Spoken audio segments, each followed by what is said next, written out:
Calgary. Oh, wow. Okay. Lots and lots of people coming in. This is great. Welcome, everybody. I think we'll get started here, but first of all, thank you everybody for taking the time out of your schedules to be here. My name is Meredith. I am Keela Senior Marketing Manager. Before we get started, I just want to start this session today by acknowledging that here in Vancouver, we are on the traditional, ancestral, and unceded territories of the Coast Salish people, the Musqueam, Squamish, and Tsleil-Waututh First Nations, and give thanks for their generosity and hospitality on these lands and waters. So thank you again for taking the time to be here. We also have Kim here today. She is our partnerships coordinator at Keela. You'll see her in the chat box answering some of your technical questions, so feel free to say hello to Kim. If you are new to Keela, welcome. Keela is a complete nonprofit management software that helps you manage your donors, market your nonprofit, and most importantly, raise more money for your cause. And just before I introduce our speaker for today's session, I just have a couple housekeeping items to go through. So today's session is 60 minutes in length, including a 10 to 15 minute Q&A session at the end. Don't forget that if you need to adjust your closed captioning settings at any time, you can do so by clicking the button at the bottom of the screen. And then throughout the presentation, feel free to write any questions that you have in the chat box or in the Q&A, and we will get to as many of them as we can at the end. And speaking of the chat box, please remember to select everyone when you type so that all of the guests today can see and read your comments. And finally, the webinar is being recorded and you will receive access to the recording as well as Bruce's slide deck by the end of this week. So with all of that out of the way, I'm very pleased to welcome Bruce MacDonald as your speaker today. From working for organizations that provide services to young people, older adults, persons with disabilities, community service clubs, and sports and recreation groups, Bruce's experiences have led him to Imagine Canada, where he is the current president and CEO. Prior to that, he was the CEO of Big Brothers Big Sisters of Canada. And since 2019, Bruce has also served as the co-chair of the Permanent Advisory Committee on the Charitable Sector, working with the federal government. So today, Bruce is here to talk about how we can reframe the overhead narrative in nonprofits from being about costs, administration, and fundraising to one of organizational health, resilience, and preparedness. So without further ado, I'm gonna throw it over to Bruce.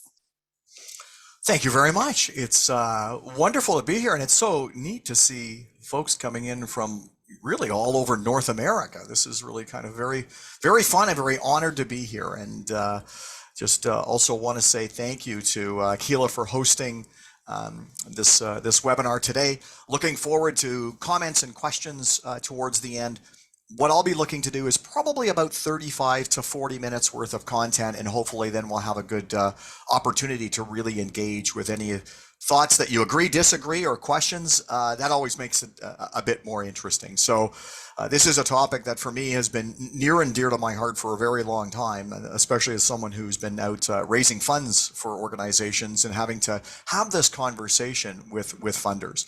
But to start off with, just really, if you're not familiar with Imagine Canada, just a very quick overview of who we are. So we're a national registered charity. What we seek to do is improve the operating environment in which social good, charities, nonprofits, and social entrepreneurs function in this country. And we primarily do that through federal public policy. We're kind of the eyes and ears of charities and nonprofits in Ottawa. We provide a lot of research and data, either commissioned work or looking at existing data sets and being able to provide information so that both government, media, and primarily sector leaders can make informed choices. We seek to ensure that we are advocates of trust between Canadians and organizations, in the sense that we accredit charities for good governance, transparency, and accountability.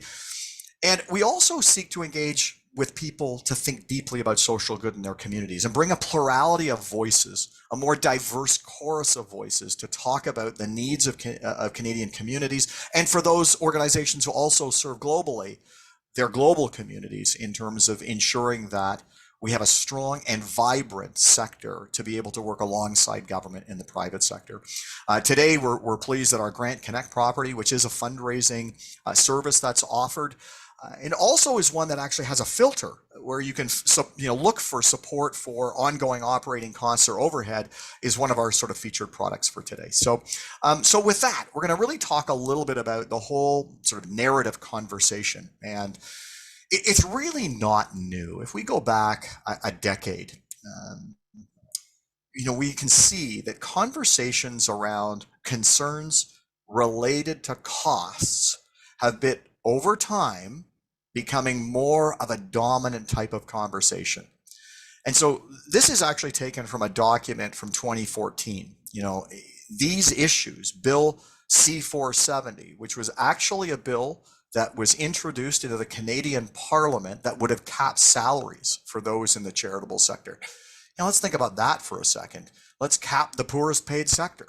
Doesn't really make any sense, but there was this perception around the use of dollars for things like paying people to deliver all this good work. Media and public interest in overhead expenses and fundraising costs gave rise to rankings and ratings organizations. And in some cases, just out and out media spotlights. Once a year, here's our top rated charities type of thing. And even back then, and again, this is 10 years ago, questioning by government and some of the media about the right of charitable organizations to participate in the public policy process. And so for a number of years, there were significant concerns about our sector's ability to engage and advocate on behalf of the people that they serve. And some of that advocacy might require legislative change or regulatory change. And why would organizations be doing this kind of thing? And you can see even criticism 10 years ago about the pace of international development efforts. So really the sector being in a bit of a bubble or a spotlight, but much of it being related to the cost. And here we are a decade later, and to a certain degree, we're still facing these issues. But the sector got together way back when and created something called the Narrative Project. And at the time, the Matart Foundation, based in Edmonton, had been doing a study called Talking About Charities. And from that study, a couple of data points, back then, revealing that nearly 3/4 of Canadians believe that charities spend too much on salaries and administration, but 52% said that charities spend too much on fundraising. That's a lot when we think about perceptions of our sector. And the percentage of Canadians who believe that charities are generally honest about how they use donations was still high at 70%, but it decreased from the 84% who felt that way in 2000. And as we now live even more in a world with kind of a global anti-institution bias, it would be interesting to go back and test these. And similarly, only about 1/3 of Canadians believe that charities ask for money when they really need it, compared to 47%. So back even a decade, the warning signs were there. When Canadians are asked about barriers to giving to charity, more than 30% say that they did not think that the money would be used effectively. And this is an exact quote, so please remember that it comes from about 10 years ago. A recent survey conducted on behalf of World Vision Canada found that 51% of Canadians believed that between 81% and 99% of the money should go to the cause, and that 32% of those surveyed actually believe that the number should be 100%, meaning you shouldn't spend any money on the organization itself, its people, its technology, its infrastructure to be able to deliver those important services to support the cause. So coming out of all of that data was this thing called the Narrative Project, and it was a multi-year initiative to create a common narrative for the sector. And this had received funding from a number of foundations, ended up creating something called the Narrative Toolkit, which you can still find on our sector source site, and other resources back in 2014. And I think out of all that exploration, the core message that the sector was really looking to lean into was this idea of real impact requires real investment. Unfortunately, like many things in our sector, we do the work and then we don't necessarily have the available resources to take that work and make it more widely available. And so there weren't the resources that were at the time created to promote this reframe message. And I think part of the goal was that there would be a cohesive front amongst organizations in unifying some of their messages around real impact and real investment. And I think absolutely, was there some commonality? Yes.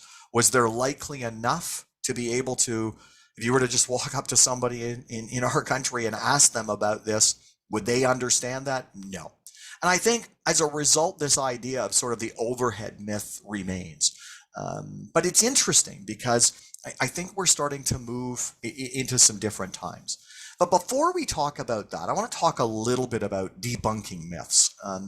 We've spent some time looking at, some of the research that's out there and how really difficult it is to change people's minds once they already believe something.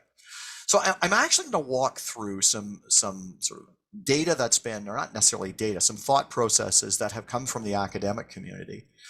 And I invite you to think about them in two ways. One is debunking myths around overhead and administrative costs, but as well for your own organizations, if you find that the particular cause or mission that you're working on is sort of stuck from a perceptual situation, you might be able to take some of these and implement them in your own unique space and say, there might be some learnings here that we could take, translate into our context, and then use specifically for our organization or our mission and cause.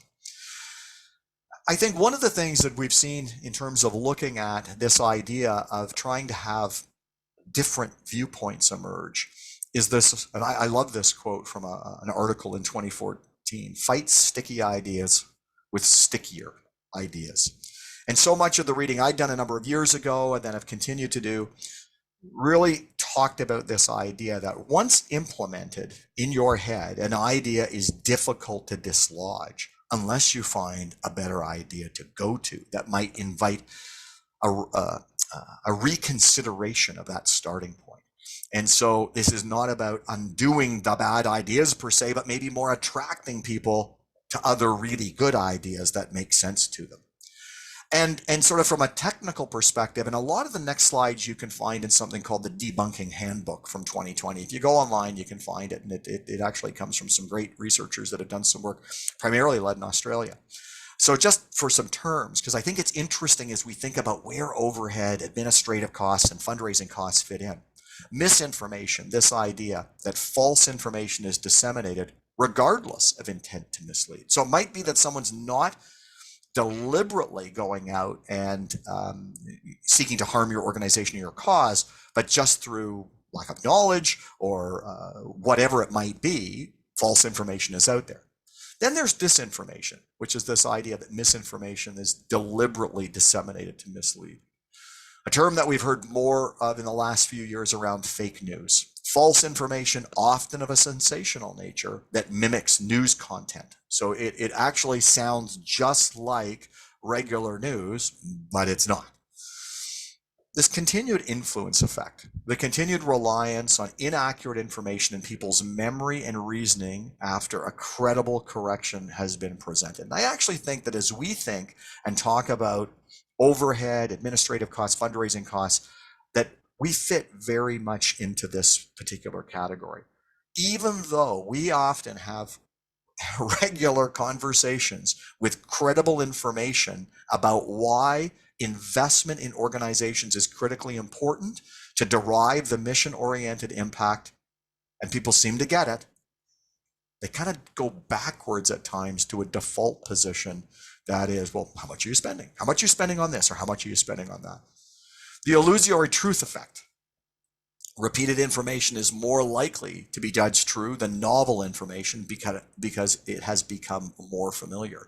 And I think this is a tactic. We certainly see it more in a polarized political environment now, where a leader or a party might simply state things over and over and over, even though it's not necessarily true. But what happens is the simple act of repetition makes it more familiar, and then it is the viewpoint that becomes lodged in memory and reasoning.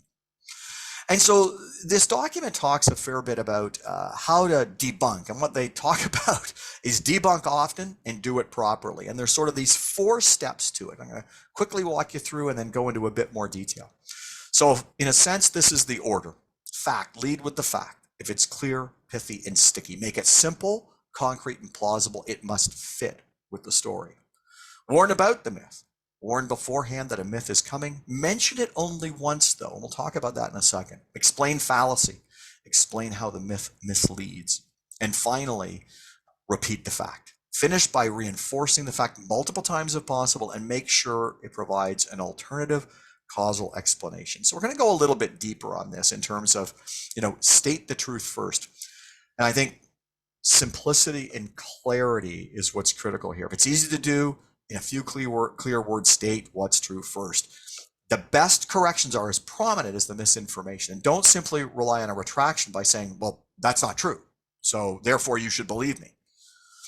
Providing a factual alternative, that is an alternative that kind of fills a causal gap in explaining what happened if the misinformation is corrected. So essentially, it's this idea of switching out of inaccurate information to replace it with a new version of what happened. And that alternative should not be more complex and should have the same explanatory relevance as the original misinformation. So this idea of saying truth first, make it simple, make it compelling, and even sometimes you can create a metaphor around it to make it memorable is the first step in trying to debunk or reframe narratives. This idea of pointing to misinformation, repeat the misinformation only once, directly prior to the correction. One repetition is beneficial, and there's this thing called the backfire effect, but needless repetitions of the information should be avoided. Although backfire effects are uncommon, we know that repetition makes information appear true. It's funny from a fundraising perspective. About 10 years ago, there was some thinking that there was major backfire effects. So for example, we've seen organizations in the past that might in their fundraising informations do a true and false thing. And they would have 3 falses and a truth. Well, what was apparent 10 years ago, or what was believed 10 years ago, was that by putting those 3 falses, the organization was actually reinforcing the myth that was there, even though it finished with the truth. And that was sort of what they're now considering. And there's a whole category, a section here in terms of backfire effects. But it appears that they're not as damaging as first believed. But I think that's why the idea here is to repeat it, only do it once, so it doesn't reinforce the mistruth, but in fact ties it to the fact. And corrections are most successful if people are suspicious or made to be suspicious of the source or intent of the misinformation. And I think one of the great things about nonprofit and charitable organizations is that while trust in institutions continues to decline sort of globally, it still remains pretty high for charities and nonprofits, and that we are credible sources of information. And if we are able to leverage that credibility to create an openness to questioning this misinformation because of the other sources, that's helpful. The sort of fallacy side, explain why misinformation is wrong in terms of this idea of juxtaposing the correction with the mistaken information. Make sure it's clearly and saliently paired with the misinformation so they can see the contrast. Rather than only stating that it's false, it's beneficial to provide details as to why and see for folks that inconsistency in order to resolve it. Such detailed corrections promote sustained belief change over time and protect against belief regression, meaning they'll go back if not continually reinforced to that starting point. This is how difficult it is. And if possible, explain why the misinformation is wrong, not only by providing a factual alternative, by pointing out logical or argumentative fallacies underlying the misinformation. So if clearly something is wrong in the construct of the misinformation, it's not just the data or the point, the logic can be challenged and is an effective way of debunking myths. And again, finally, state the truth again. Restate the fact so that it's the last thing that people process. And even with detailed refutations, the effect will wear off over time. So be prepared. This is not something that we can give up on. We know that this idea of spending little on organizations is deeply embedded in the psyche of donors, volunteers, really anybody who comes into contact with our program. So we're going to need to be continually reminding and repeating a reframe narrative. But in terms of an example of how this might work, so, if we look at one from the climate community, the fact, scientists observe human fingerprints all over. So there's sort of the lead with the fact, clear, pithy, and sticky. It doesn't have to be too long. A bit more of the factual alternative. The warming effect from greenhouse gases, like carbon dioxide, has been confirmed by many lines of evidence.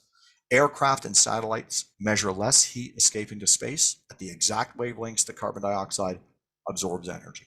The upper atmosphere cools when the lower atmosphere warms, a distinct pattern of greenhouse warming. So it doesn't rely on the last, so this last part of just simply refuting or disagreeing. There's a bit more context, a bit more information. And then talk about the myth. A common climate myth is that climates always change naturally in the past. Therefore, modern climate change must also be natural. So here's the fallacy that comes as a result of this. This argument commits the single cause fallacy, falsely assuming that because natural factors have caused climate change in the past, then they must always be the cause of climate change. This the logic. So here's now going after the logic of the argument. This logic is the same as seeing a murdered body and concluding that people have died of natural causes in the past, so the murder victim must have also died of natural causes. And go back to the fact, just as a detective finds clues in a crime scene, scientists have found many clues in climate measurements confirming humans are causing global warming. Human-caused global warming is a measured fact. So concise, pithy, direct, using this framework. And so I think part of the question for us in a lot of the work that we do, both in talking with media, talking with organizations, talking with government, is has a window opened for debunking the overhead myth or reframing the narrative conversation. And it's interesting that the negative or some of the ripple effects of the global pandemic and now increased inflation may be causing this window to open. So if we go back to some of the polling that's been done of organizations throughout the pandemic, Imagine Canada has this tool called Sector Monitor. It's a polling instrument that we use to go out and survey over 3,000 charities at a time. It shows that close to half of organizations, and this is about a year old now, reporting higher demand. And what we'd seen was since the start of the pandemic, more people going to them for services to the part where effectively 1 in 2 charities was reporting a surge in demand. And more recent data from the Ontario Nonprofit Network show that 74% of organizations reported an increase in demand for services in 2022. And you can see it's a big jump from their previous surveys. We had sort of thought that demand may start to wane a bit as the pandemic went on. But as a result of the loss of fundraising during the winter months because of Omicron, and now inflationary pressures on people, their families are being affected again. And when families are negatively affected, where do they go? They go to charities and nonprofits for services. So what's happening is this rising demand has resulted in more Canadians having come into contact with and benefited from our sector than ever before. This is a moment in time, because as we think about our work in talking with Canadians, we often find that their view of charities and nonprofits, it's kind of the back of the mind view constantly. The only time they're really thinking about it is, well, if somebody asks them for money, and or if a loved one or they themselves need a service. The rest of the time, it's just kind of there. Well, now we're living in a time when more people have come into contact. It could be that families who never thought they would be standing in line at a food bank experienced, particularly at the beginning of the pandemic, maybe both, if it's a traditional family, both parents losing employment, at least for a period of time. When we saw dramatic rises in domestic abuse cases during lockdown periods, people turned to charities and nonprofits. We're seeing a crisis in mental health caused by isolation, lockdowns, stress, those kinds of things. Again, when those things happen, people go to charities and nonprofits. So the question here is this a window? Is this a moment in time to think differently about some of the traditional aspects of our work, including our conversations with funders related to overheads? So if you haven't really come across this concept of the overhead myth, and this comes from a 2022 paper, but the concept's been around for a long time, is that the overhead myth refers to a pervasive understanding across organization support bases through which donors and funders use the overhead ratio to measure an organization's effectiveness. And that's, the ratio is essentially the amount of a nonprofit's budget that's dedicated to overhead costs like rent, salaries, software licensing, energy bills, when compared to the amount dedicated to mission-specific spending, i.e. the amount of money that's spent on direct services and programming. It's a problematic ratio for us, in the sense that so much of the things that are defined by some to be overhead are in fact the very foundation upon which quality programming and impact can be built. But realizing that this myth is deeply embedded in the minds of donors and volunteers and really people in general, we've got our work to do to cut out for us to reframe what this might be going forward. I think the interesting thing is, with more Canadians thinking about our sector, your organizations, because they've needed those services, can we leverage this moment in time to do something different? Could we reframe this overhead myth into a positive investment? And I'm hoping we can. And we're going to talk a little bit about some work that we're maybe starting to do on this. So I'm going to talk a little bit about an article that came out in late 2021 that sort of proposed a new way of looking at it. And embedded in this is this quote from a poem. The oak is robust. It is mighty and looks indestructible in the face of normal winds. By contrast, the reed is resilient. Even light breezes bend the reed, but when a strong storm erupts, the reed declares, I bend, but do not break. And to a certain degree, that's the environment in which we have been operating for the last few years. And we've been looking at our sector and saying, are we there to provide services? Are we bending, but we're not breaking? We have seen in recent months more organizations who have broken, where there are closures, program suspensions. But for the vast majority of organizations, they figured out different ways to do business to meet that rising demand.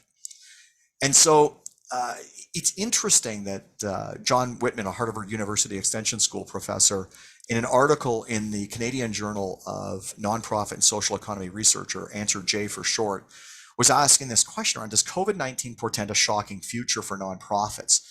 And he was discussing a number of factors that relate to the sector's ability to withstand future shocks. So we're going to talk a little bit about some of the things from that article, because I think it might be providing some real insights for a future reframing of the narrative. And really embedded in it is around these ideas of resilience and preparedness. And so one of the factors that's discussed in this article is that of the impact of climate change. You know, in Canada, we've seen ongoing wildfires, just most recently in our eastern seaboard, Hurricane Fiona, ongoing flooding, mudslides. They have been affecting communities and increasing demand. So again, when you think about the impact of climate change, not only is the organization itself needing to be resilient to be able to withstand it, it's likely dealing with increased demand from the people in the communities who have been really affected. I thought this was an amazing, it's a disturbing statistic. In the US, the frequency of billion-dollar weather disasters is now about one event every 18 days compared to 82 days between such disasters in the 1980s. One in every 18 days. So already, when you think about the world in which we've been operating for the last few years, we've been required to demonstrate resilience through the COVID-19 pandemic. We're living in an era of climate emergency. We're dealing with the first period of prolonged inflation in decades. And so the author argues that resilience may not be the most effective option and rather may require redundancies to serve as buffers or backups in times of shock. And he notes that resiliency is related to sustainability, the capacity to operate for the long run. These features appear contrary to what has been expected of nonprofits to date. They've long been admonished to be efficient and to pass the maximum possible amount of resources onto the populations that they serve. So Whitman poses a number of questions related to the revisioning of the role and stability of social institutions. He's wondering, is preparedness the new overhead fight? Should funders require a resilience metric?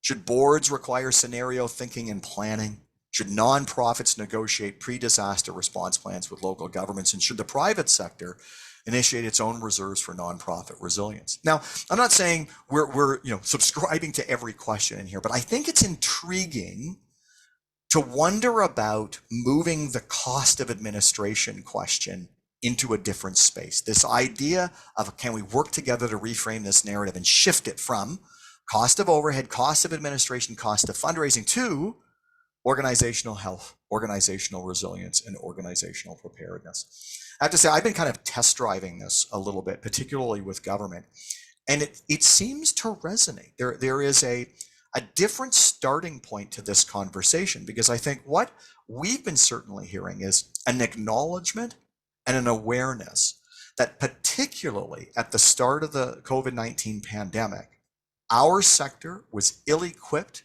to deal with the storm that was hitting them, the metaphorical storm that was hitting them. Many organizations not only struggled to convert their all-important programs into a digital world because they didn't have technology, or they didn't have the people that knew how to use technology, but in some cases they actually didn't know how to talk with each other, because the use of video conferencing pre-pandemic, not everybody was using it, certainly not to the same degree as today. And there has been, I think, a bit of a realization that perhaps the way the sector has been supported and funded has been a bit short-sighted. We've actually done a piece of work looking at that from a global and foundation community perspective. But certainly, we're seeing some who are saying, you know what, at the early days of the pandemic, and we just unrestricted our gifts and we let organizations use those because they weren't even operating the program that we had specifically funded. And many funders are thinking about, isn't that an interesting way of thinking about it, which is a reversal of the trend for the last 30 years, which is to be much more highly restrictive. And I think there might be ways now to introduce these. And I was on a call yesterday with the leaders of Imagine Canada-like organizations around the world. And it was interesting. In Ireland, a group called The Wheel, which is a similar organization to Imagine Canada, they have in fact launched a campaign called We Act to really talk about the incredible things that the sector does to invite people in Ireland to really value and understand that the support services that they needed during the COVID-19 timeframe, and now being profoundly affected by European Union immigrants from the Ukraine, which is creating another surge in demand, requires support, requires undesignated support from the people and organizations and government in that country. So they've actually taken it a step further, where they're looking to try and work to get a new thought process or narrative embedded in the minds of the Irish. Ourselves, we are kind of testing this stickiness. And in the most recent weeks, we've just submitted our pre-budget submission that goes to the federal government. And one of the areas that we're focusing on is core funding. And I think we've seen during the pandemic this really chronic problem with the way the sector is resourced, combined with a real challenge for smaller, perhaps organizations that serve racialized or marginalized communities to be able to address not only the increased demand on services, but participate in the public policy process or really engage broader, because they simply don't have the financial strength to do it. So what we're looking to track and understand the response from government by reframing our submission to now focus on organizational health, resilience, and preparedness, to invite government decision makers to see their own communities and the things that they've gone through and say, we need to invest in staffing, financial management, research evaluations. You can see the list there. These are part of strong organizations being able to have the resilience, they have to bend in the wind and provide the services when people need them most.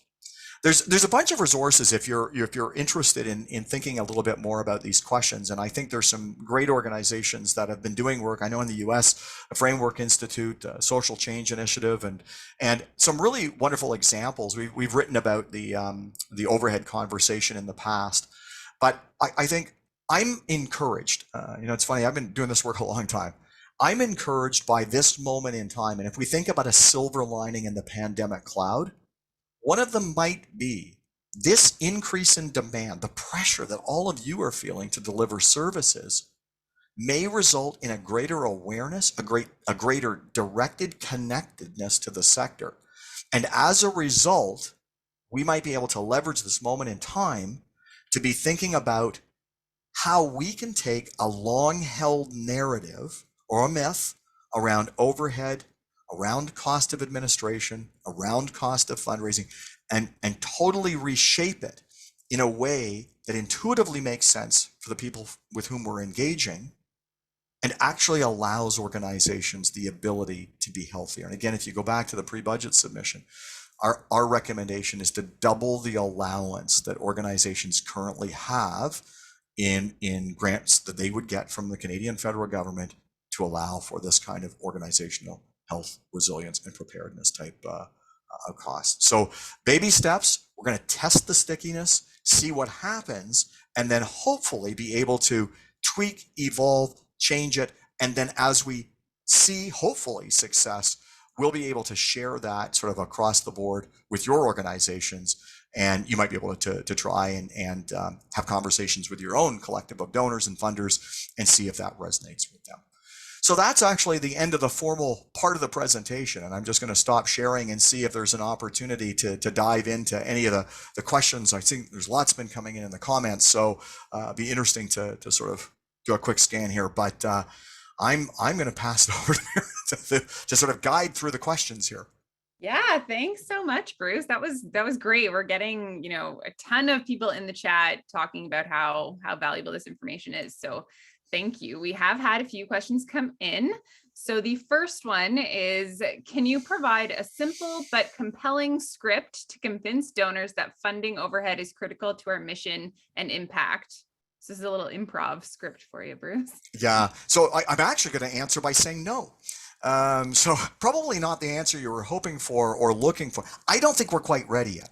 As I said, so first of all, I'm going to use a good West Wing. I don't accept the premise of the question, a quote from the old West Wing TV show, because I don't think for us, what we're looking to focus on is reframing the conversation around overhead. What we want to do is take them away from that language and invite them to think about what their communities would be like if we break and don't bend.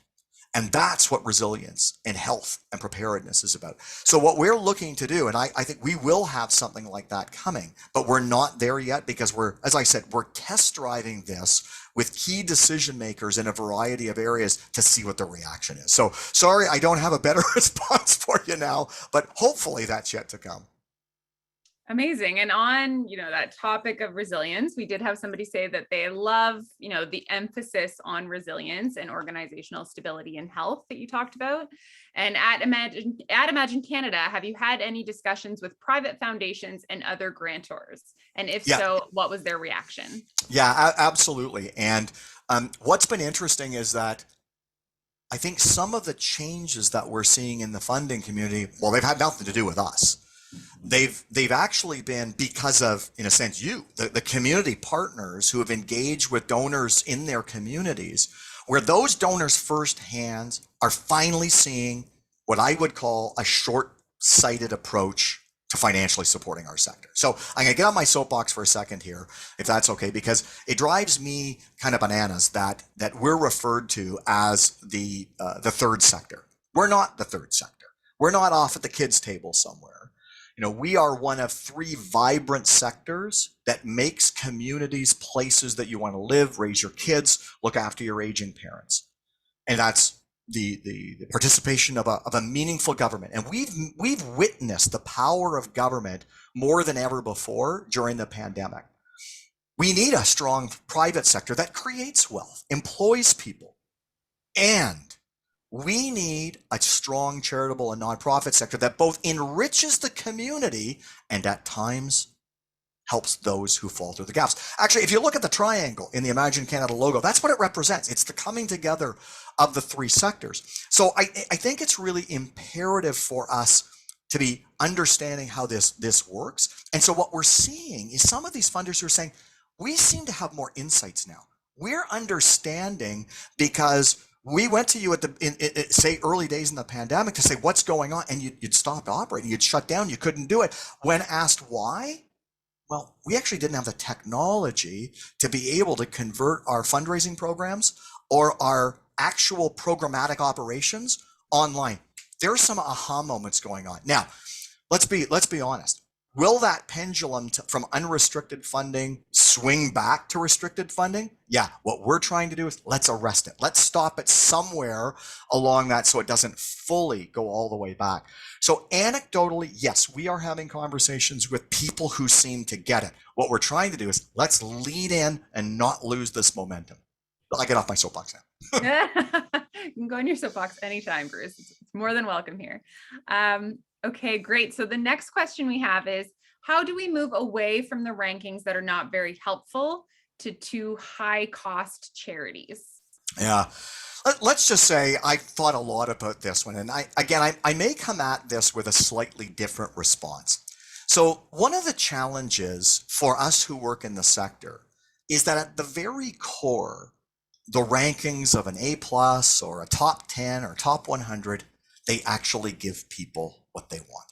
And those are simplistic ways of trying to understand the barrage of requests that most people get, either still through direct mail or telemarketing or whatever it might be, requests from a very large sector. I mean, 86,000 registered charities in Canada looking for donor dollars to support them.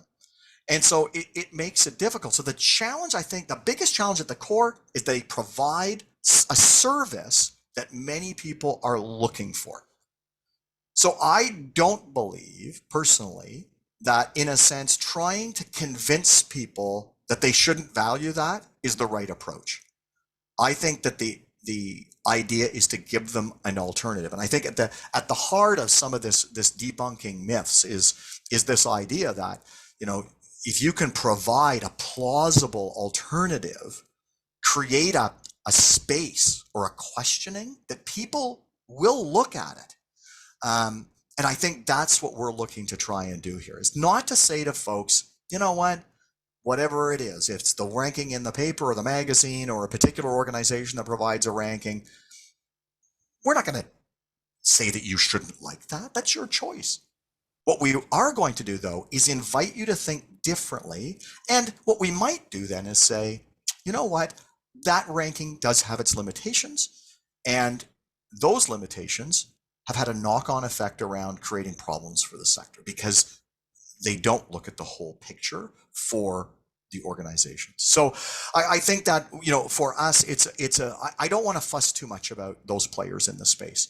I think for us, it is healthier and likely more successful to open up new pathways, a new terrain, and potentially it's overhead or it's preparedness, resiliency, and organizational health, and invite people to go to a place that's more inviting rather than convince them that their old way of thinking is wrong. Great. That's great advice. Is Imagine Canada lobbying change within foundations to consider funding admin expenses and or increasing the percentage of admin expenses they fund? Yeah, so foundations are not a homogeneous group. And I think one of the challenges in terms of thinking about lobbying foundations is that they're all registered corporations. All of them have their own independent, like many organizations, their own independent boards of directors, their own independent funding practices. Now, that being said, we do have regular conversations with both private and community foundations. We do encourage foundations to be thinking about the kinds of topics that we've just been going through. Absolutely. But I wouldn't go as far to say, is there a lobby effort? Because one of the things that we've had conversations with the foundation umbrella organizations is that even if they're to get behind it, that choice is made independently, foundation by foundation, funder by funder. And so we're taking a more macro umbrella oriented approach. And the other part is We're looking for early adopters. And where we see early adopters, it's actually likely more impactful for them to influence their peers. And I know that there's an upcoming webinar that's actually going to have one of those early adopters. Someone who's been very vocal in the foundation community about making changes to the way they think. We want to be able to showcase those, have conversations, and make sure that other foundation leaders hear that message. They can then make their own informed choice, but people they know and trust are making changes. Yeah, amazing. And you touched on that webinar. There'll be information about it in the email you get if anybody wants to attend that one as well. So our next question here, someone says, thank you for the federal budget submission. That's a great start to changing the narrative. Charity Intelligence is guilty for promoting the overhead myth. Have you been in conversation with them? Yeah, not about the pre-budget submission per se, but do we engage with Charity Intelligence? Yes, we do. I mean, we have conversations. I would say that we're at a place where we have different viewpoints. They have theirs, we have ours, and there's probably not going to be much change to that. I mean, if we're just really going to be honest about it, and I think in our case, part of our strategy at Imagine Canada is to ensure that we're able to offer and provide credible data, credible research, and credible information, so that at times where leaders or decision makers or media are thinking about who should they talk with about the sector, that we can be the conduit for that. Sometimes it might be an Imagine Canada person, but in many cases, we're actually a conduit to organizational leaders who can provide on the ground lived experience. And I think that's one of the things that we can do because we work with so many organizations. So yeah, absolutely. I mean, Charity Intelligence has carved out its place. They do their bit. We're going to take a different approach. Okay, amazing. The questions are rolling in here, Bruce. So the next one is, how do charities that advertise to donors that 100% of their gifts go towards programs, such as charity water, factor into this myth of overhead? Yeah, it's funny. I think it's one of those things where, what we've seen is organizations respond to what consumers are asking for. So, in our annual reports, we all put, pie charts that say, here's how much is spent on program and here's how much is spent as on organization, those kinds, or on administration. The one challenge I do have with the 100% message, or I guess I have a couple of challenges, it turns out. One is, it reinforces this idea that social good and solving complex social problems can be done with no cost. And that's just not the truth. I mean, if we want to dramatically reduce poverty or homelessness or whatever it might be, these are complex social problems that require collaboration. They require investment. They require a change of practice. And the other part that I've struggled with a bit, now I don't know the organization that was referred to there, is that often there are costs. They've just been sponsored or donated. But the framing of it leads to the donating public to believe that there in fact are no infrastructure costs or programmatic costs required to deliver that impact. There are. They're just being covered by somebody else. I do find that framing is not helpful within our sector. I really invite people to say, how can we, in a healthy, confident way, stand up for the organizational investments that we need to make to deliver the service and have an engaged and thoughtful conversation with donors. Okay. Great. So since so many funders love funding program costs, how do you feel about an organization where our programming is direct therapy, describing those therapists' salary costs as program costs?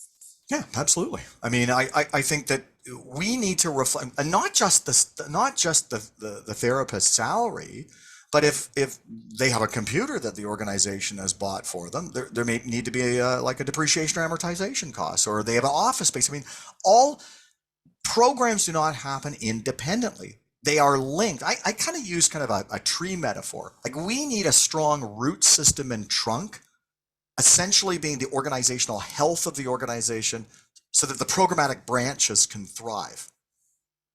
Those programmatic branches will not work if that root system and that trunk don't function well.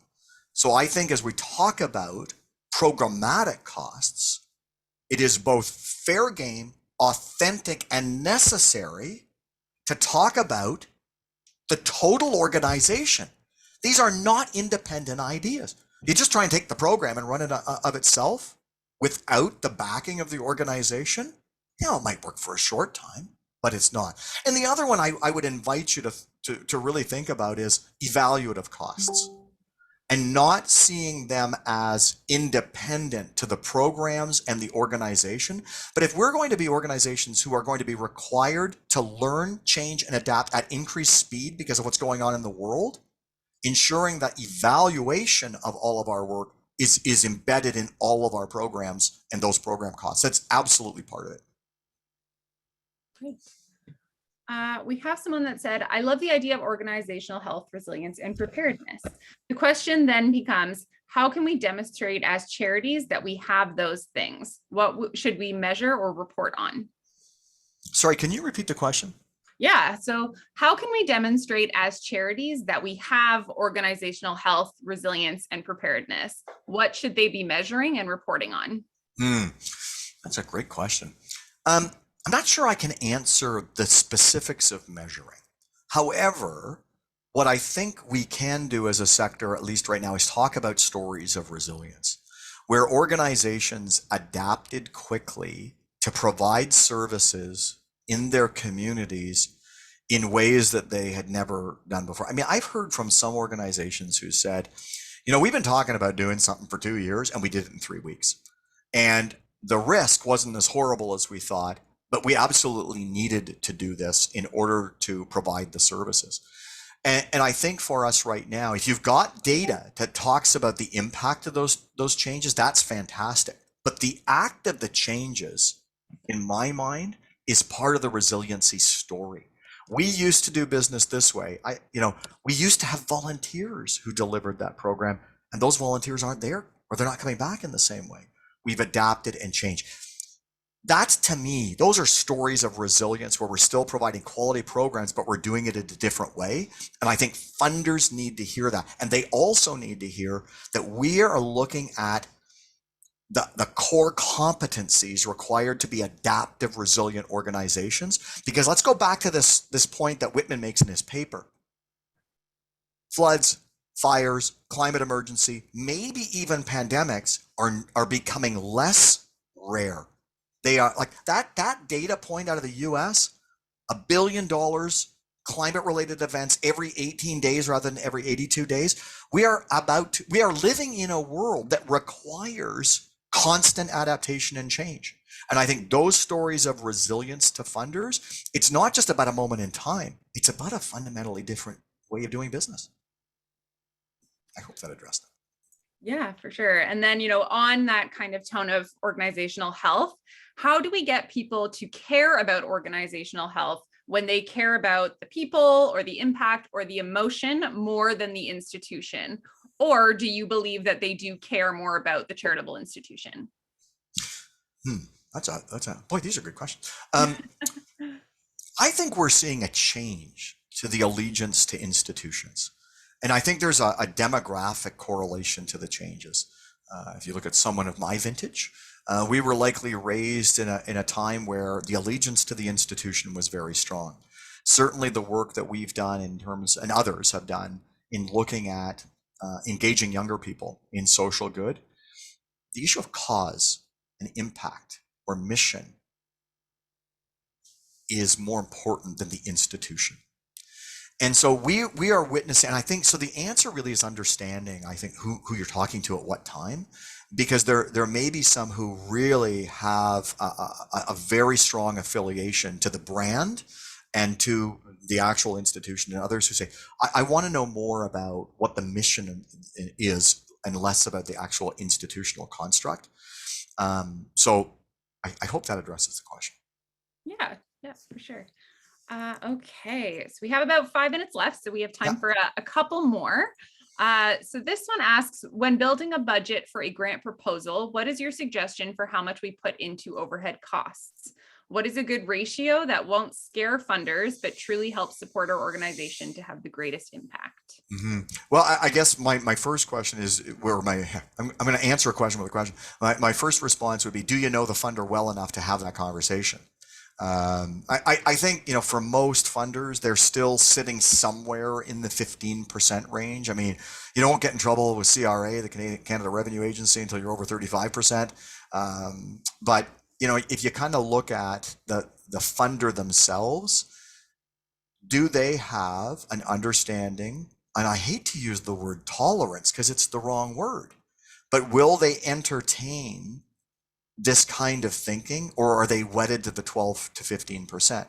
That seems to be the standard, I think, from many funders.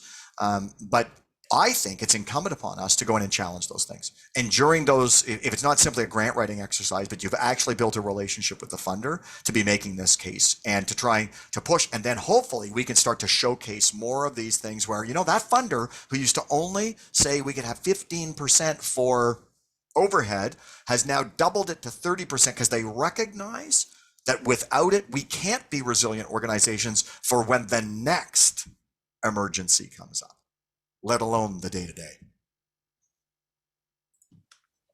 Amazing. We still have more coming in here, Bruce. You're killing it. Everybody's so invested here. So these are great. They're great questions. Yeah. Okay. So somebody is asking if you have any hints on changing our own board's mentality on investing in our overhead.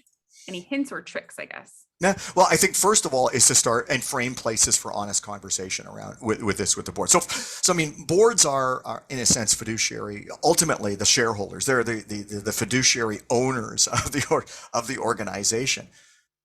They are often removed from the pain that the staff go through trying to bring in the budget every year. So my counsel on this would be to say, take time at a board meeting. First of all, explore what the starting point is. Do you actually have people on your board who don't think there should be a greater investment? What is the actual starting point?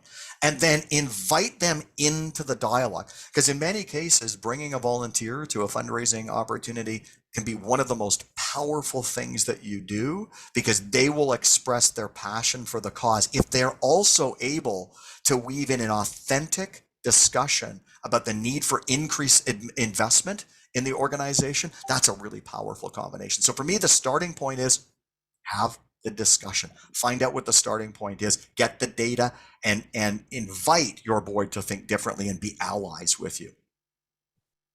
Okay, amazing. And we have time for one more. Okay. So this question says, there is an equity issue at play for our sector. We have a higher number of women working in it. Do we perpetuate the wage gap? And then there's another comment that comes with this that says, also, it is becoming tougher to hire people at the wages we offer, and burnout is becoming a huge issue. Who will lead if we constantly lose good people to other industries and we can't hire new talent? Mm-hmm. This is a complex question in a short period of time.